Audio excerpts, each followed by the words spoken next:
We have teams that work with schools on a daily basis throughout the year to provide them with health-related guidance.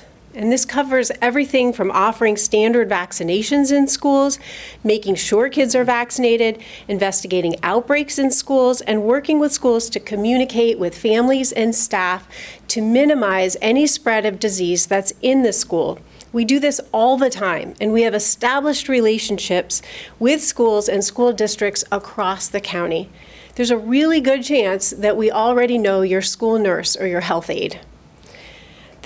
We're working with our contacts at schools directly on COVID-19, just like we do with norovirus or whooping cough or chickenpox, but this is just on a much broader scale. So what does that look like, working with all schools on a broader scale? Keep in mind that the Arizona Department of Education has the authority over schools at the state level, and that school districts have decision-making authority at the local level. So we provide guidance and information based on the latest science, which is constantly changing, and local data and information for schools to base those decisions. And because this is a situation that is impacting all schools, not just one or two, like normally in outbreaks, the way we are delivering our information is changing.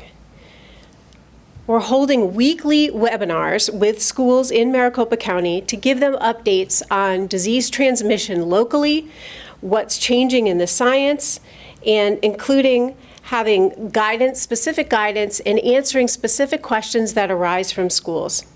We're asking our school contacts for their questions ahead of time so we can look up all the latest science and give them the best possible answer for their specific question, and so that everyone else can hear the answers to those questions. We want to make sure that everyone is hearing the same information and getting the same guidance. Based on that, we're providing them with specific tools to make decisions, including a scale that categorizes each activity by its risk level. We understand not all schools are alike, and they need to understand that they can make different decisions and just need to know what the risk of each is. So one example of that is meal service. Lowest risk is for students to be at home and eat their meals at home. If that is not happening, the next lowest risk is having students and staff eat in the classroom or in small groups maintaining 6 feet of distance, particularly facing in the same direction.